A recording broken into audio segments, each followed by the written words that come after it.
Stranger Things is beloved for its totally tubular 80s vibe, but the Stranger Things timeline starts much earlier than the 80s and includes some real-world events that are scarier than any fictional evil.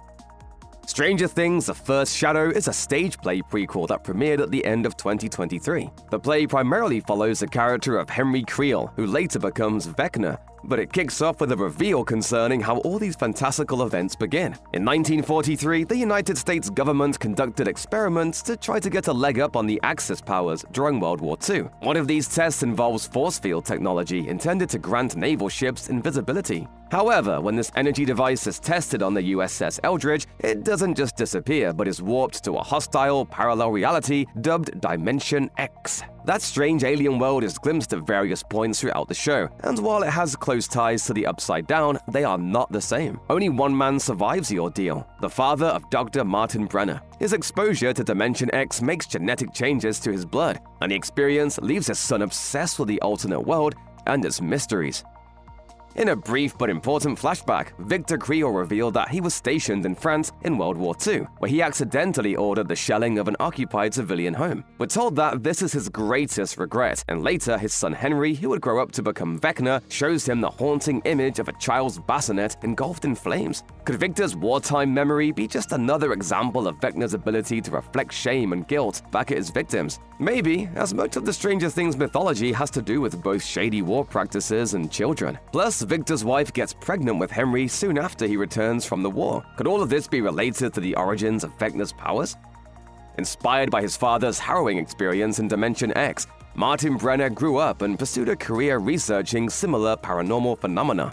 As detailed in The First Shadow, Brenner joined a team of scientists sometime in the 1950s on a project known as the Nevada Experiment. The goal was to recreate the transdimensional effects of the USS Eldridge incident, also known as Project Rainbow and the Philadelphia Experiment. During this time, the Creel family lived nearby. Young Henry was caught in the range of one of the experiments and was transported to Dimension X for a number of hours. While he returned alive, he was forever changed, and the play implies that the creature, later dubbed the Mind Flayer, tainted his mind and unlocked his psychic abilities. That seems to contradict what we learned in Season 4 of Stranger Things, where Henry says he bent the Mind Flayer to his own will after being sent to Dimension X by Eleven in the 70s. If the play is to be believed, Henry was changed by the Mind Flayer, and his later psychotic episodes, spurts of violence, and connection to Dimension X all stemmed from the strange creature's own desires, rather than the other way around, which is what the show implied. This leaves us with more questions than answers. It's easy to forget that the real-life CIA mind control experiment called MKUltra is at the core of Stranger Things' sci-fi premise. And in some ways, reality was even worse than fiction. Unsuspecting patients, many of whom had common ailments such as postpartum depression, were experimented on with aggressive drug cocktails and extreme techniques. While the show itself doesn't seem to have mentioned the exact year the experimentation that would eventually be led by Dr. Brenner began, press materials for Season 2 included a timeline revealing that the experiments began in 1953. After his first voyage into Dimension X, Henry Creel became deeply troubled, whether tormented by the Mind Flayer or just set off balance by the genetic changes of a visit to the alien realm. The result was clear. Something was wrong. As detailed in Stranger Things: The First Shadow, the family relocated to Hawkins, Indiana in the late 1950s for a fresh start. The show and the play seem to contradict each other again here. In Stranger Things Season 4, Vecna, the mutated, evil version of Henry who torments Hawkins, essentially claims responsibility for the many strange and violent deeds perpetrated in 1959. These begin with Henry torturing animals and drawing strange visions, and they culminate in him murdering his whole family, save for his father, in a fit of incredible power and viciousness. According to his version of events, Henry did this of his own free will because he had come to detest humanity, even those closest to him.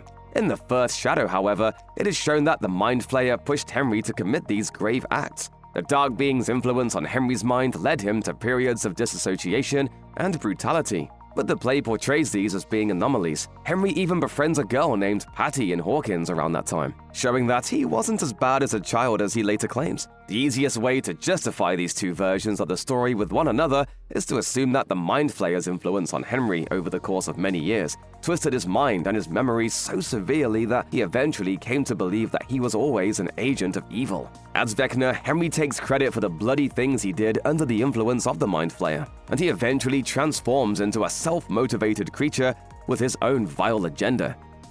As he reveals in an emotional Season 4 monologue, Jim Hopper worked in the Chemical Corps and was a part of the project that spread Agent Orange in Vietnam. This real-life herbicidal warfare program left many involved extremely ill and also caused birth defects in children of soldiers and Vietnamese locals. And I'm mixing up these 55-gallon drums of Agent Orange. Just these kitchen gloves, you know. According to the book Stranger Things, Darkness on the Edge of Town, Hopper was in Vietnam in 1960, which lines up with his claim in the series that he joined the military when he was just 18. The first tests of Agent Orange in Vietnam took place in August 1961, but the official operation didn't begin until 1962, making that the most likely date for Hopper's involvement.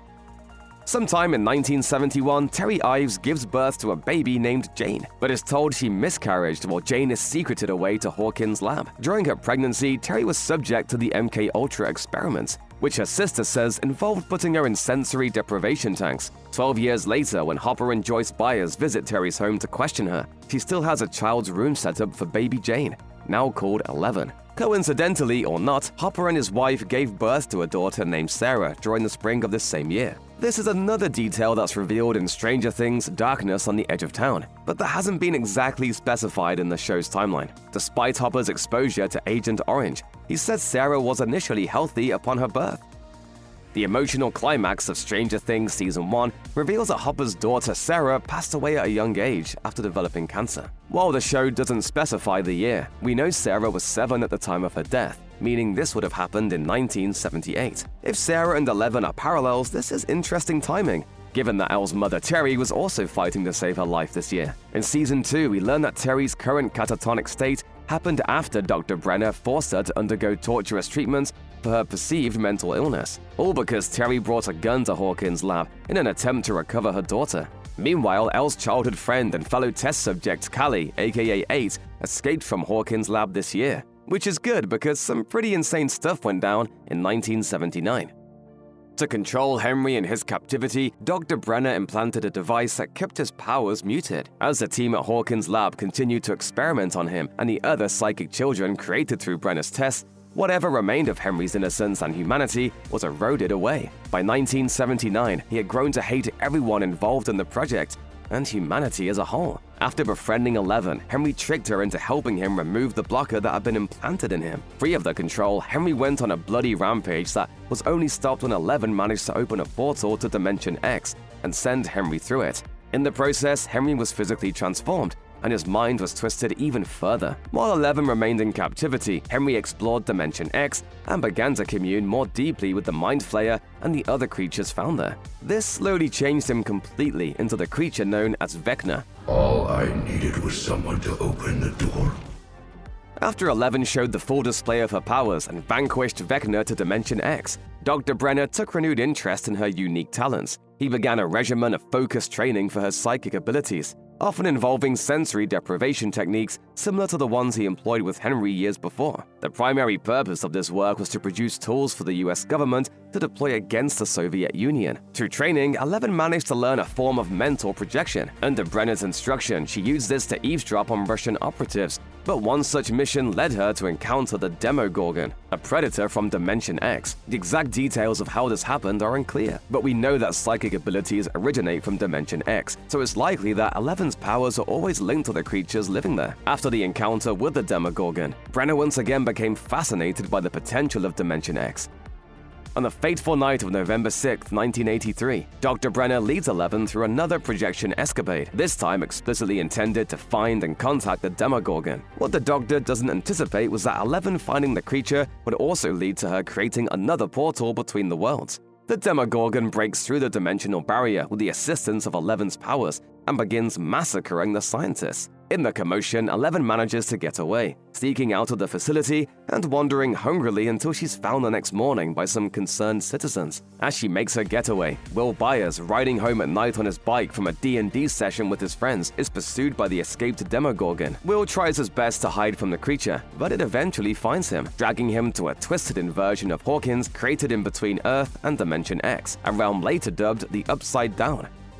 Though Will's disappearance is strange, it takes a while for his mother Joyce to convince Sheriff Jim Hopper and the Hawkins Police Department to search for him. Meanwhile, government agents descend on the town, hunting for Eleven. Benny, a local diner owner, takes Eleven in, but the operatives searching for her kill him, forcing her to flee again. While searching for Will, Mike Wheeler, Dustin Henderson, and Lucas Sinclair encounter Eleven, taking her back to Mike's basement. Using their D&D game, she explains that Will has been taken by a creature from another realm, and she shows how the creature and Will now both exist in a realm upside down from the everyday world. As this is unfolding, Mike's older sister Nancy goes to a party with her new boyfriend Steve and her best friend Barb. As Will's brother Jonathan snoops in the bushes, the Demogorgon strikes again, claiming the life of Barb. Hopper traces some of the mysteries around the lab and Will's disappearance to a series of MK-Ultra experiments. Meanwhile, Joyce realizes Will can communicate from the Upside Down through electrical signals.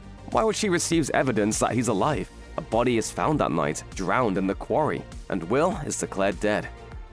Troubled by Joyce's protest that the body found in the Hawkins quarry is not Will, Hopper digs deeper. He aggressively interrogates the state trooper who claims to have found the body, uncovering the truth that the discovery was a government-mandated deception. He just told me to call it in and not let anybody get too close. Get close to what? The body. The remainder of Stranger Things Season 1 unfolds essentially in 3 core parts. Joyce and Hopper, now both convinced of the conspiracy, investigate the facility and uncover the truth of the experiments that led to Eleven's birth and powers. Meanwhile, Jonathan and Nancy get tossed together in the search for Barb, eventually uncovering some of the upside-down mystery themselves. Elsewhere, the kids continue to look for Will with Eleven's help, as Eleven reveals that she can also transmit interdimensional signals through the radio. The kids set up a sensory deprivation tank for Eleven in the old Hawkins Middle School, and she finds Will. Joyce and Hopper then break into the lab and eventually make their way into the Upside Down via the gate she opened there. Finally, Nancy and Jonathan, now joined by an apologetic Steve, draw the Demogorgon away and fight it, while the grown-ups get Will out. As government agents descend on the school, Eleven unleashes her powers and kills them to save her new friends. When the group is faced by a wounded Demogorgon, she uses the remainder of her strength to defeat it, sealing herself back inside the Upside Down in the process. A brief epilogue to the first season of Stranger Things leaves threads open for the following chapters. Will reveals some sort of upside-down infection when he coughs up a strange goop in his bathroom, hiding his condition from his family and friends. At the same time, we learn that Hopper has been leaving Eggos in the woods for Eleven, who still seems to be alive. We also see how much Mike misses Elle, and the ways in which the experience has changed everyone, and Nancy gets back together with Steve, though she and Jonathan remain friends. In the aftermath of the Hawkins lab incident, Soviet scientists in Russia begin experimenting with the Upside Down. Their intentions? To figure out how to weaponize the alternate dimension and its strange qualities to gain an edge in the Cold War. These schemes don't come to fruition until Season 3, but they begin before Stranger Things Season 2 kicks off in October 1984. At the same time that the Soviets are developing their upside-down program, the main cast of the show is recovering from the events of Season 1. Most notably, as revealed in Season 2, Eleven quickly manages to escape from the Upside Down after killing the Demogorgon. But she's forced to hide in the woods because of the government agents combing Hawkins looking for her. With help from Hopper, she manages to survive and eventually moves into Hopper's cabin in the woods. On the evening of October 28, 1984, Callie and her crew track down a former colleague of Dr. Brenner in Pittsburgh, Pennsylvania. Callie kills him out of vengeance. The next day in Hawkins, Will, Dustin, Lucas, and Mike meet Max Mayfield, a girl their age who's just moved to town with her mother, stepfather, and stepbrother Billy. Will soon begins to have debilitating visions of the Upside Down. The adults in his life believe the cause is PTSD, but the visions are actually the Mind Flayer's influence. Barb's parents hire conspiracy theorist Murray Bowman to uncover the truth of her disappearance, which causes friction between Nancy and Steve, who disagree on whether or not to reveal what they know. Meanwhile, the new director of Hawkins' lab, Dr. Sam Owens, becomes concerned by the new growth around the upside-down gate.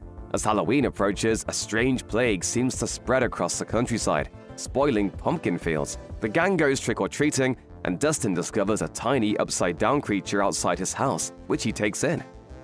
Dustin's new pet and the country's agricultural troubles are connected, and it's revealed that a network of tunnels have been dug under Hawkins, housing a pack of dog-like Demogorgon pups. Will's episodes get more aggressive, and Hopper gets lost in the tunnels. 11 discovers the existence of her birth mother and learns new details about her upbringing, including the existence of Callie. Lucas tells Max the truth of the Upside Down. You're serious? I really wish I wasn't. Will's visions become seizures, so he's taken to Hawkins' lab for study. But because the Mind Flayer has wormed its way fully into his system, Owens is unsure how to help, and the lab is attacked by the Demo Dogs. Nancy and Jonathan ally with Murray, and Joyce's new boyfriend, Bob, makes the ultimate sacrifice to help the others escape. As this is happening, 11 goes to visit her mother and then continues to Chicago, where Callie is hiding out. The two train together, helping 11 to hone her powers and hunt down another member of Brenner's old team, though 11 chooses to spare his life after seeing his children. She then returns to Hawkins and saves the gang from the Demogorgon dogs. Learning that the Mind Flayer has a weakness to heat, the gang attempts to burn it out of Will. After that, 11 goes back into the heart of the lab with Hopper, where she seals the gate, cutting off the Mind Flayer's connection to Will and curing the plague beneath the town. After the Mind Flayer incident is put to rest, the kids go back to something resembling normal lives, with Will finally able to start properly healing from his experiences. Hopper formally adopts 11, allowing her to enroll at school and stop hiding. At the school's winter formal dance, Mike and 11, now reunited, kiss. Romance is also in the air for Lucas and Max. As the Stranger Things characters enjoy a period of peace, however, the forces of the Upside Down are shown mustering strength, still led by the Mind Flayer. Elsewhere, the Soviet Upside Down project gains momentum, while a conspiracy involving Hawkins' mayor, Larry Klein, leads to the construction of Starcourt Mall as a secret Russian base. Stranger Things Season 3 is all about the recently constructed Starcourt Mall. Prior to the start of the season, Dustin spends some time at a camp where he meets a girl named Susie. Back in Hawkins, Nancy and Jonathan work as newspaper interns, while a strange phenomenon takes over the local rat population. Max's brother Billy is then attacked at night by a physical manifestation of the Mind Flayer, which takes control of him and forces him to start recruiting more human bodies to form a growing zombie army. Meanwhile, Mike and 11 break up, and Will has a fight with his friends over the ways they're growing apart. This leads him to destroy his forest fort, Castle Byers, in a fit of rage and grief. Meanwhile, Hopper and Joyce begin investigating strange electromagnetic disturbances in the town and discover that Starcourt Mall is actually a front for subterranean Soviet operations tied to the Upside Down Gate. This conspiracy is also investigated by Dustin, Steve, and Robin Buckley, Steve's new co-worker at his mall ice cream shop job. As the Flayed, the name for the humans controlled by the Mind Flayer, gain strength, the gang continues to investigate the mystery. A follow-up with one victim at the hospital leads to a terrifying attack by a somewhat resurrected Mind Flayer. Elsewhere, Joyce and Hopper abduct a Russian scientist named Alexei, while being pursued by a Terminator-esque Soviet enforcer called Grigory.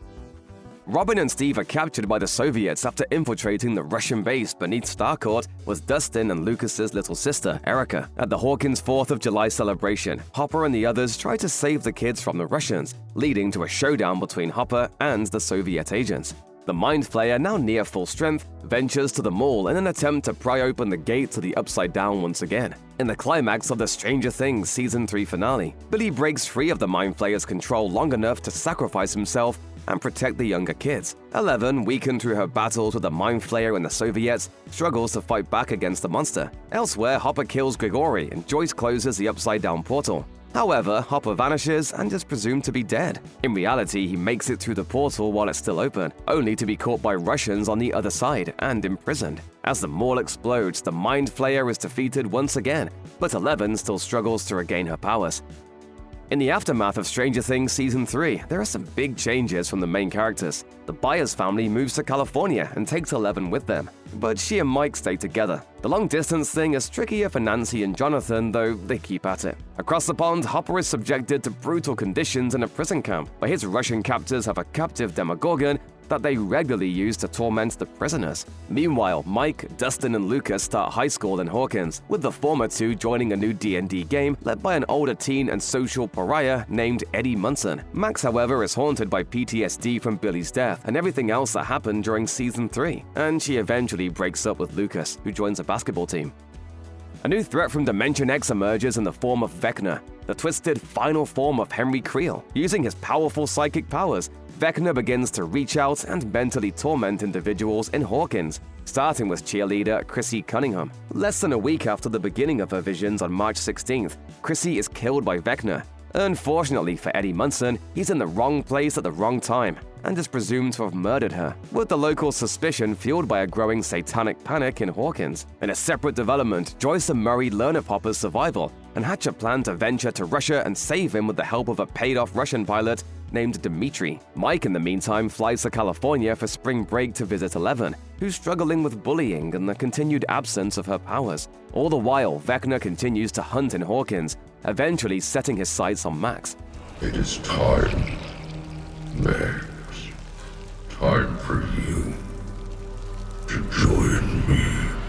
Nancy, Robin, and the rest of the Hawkins crew trace Vecna back to the local story of the Creel family, eventually uncovering the dark tale of what Henry did years before. Eleven is asked to reunite with Dr. Brenner in an effort to restore her powers, and she agrees, being taken to a secret facility in Nevada.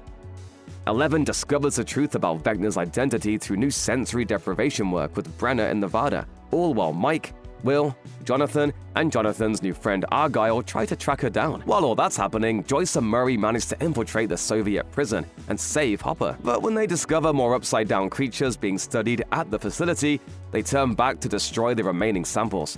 Back in the US, Brenner is killed by the military after helping Eleven to regain her powers, but she's saved by Mike and the gang. In Hawkins, Max is nearly killed by Vecna, but saved by her friends and the power of Kate Bush. The Hawkins crew forms a plan to sneak into the Upside Down and kill Vecna's physical body, while Max uses herself as bait. Eddie rips a sick guitar solo and dies, distracting Vecna's monster army.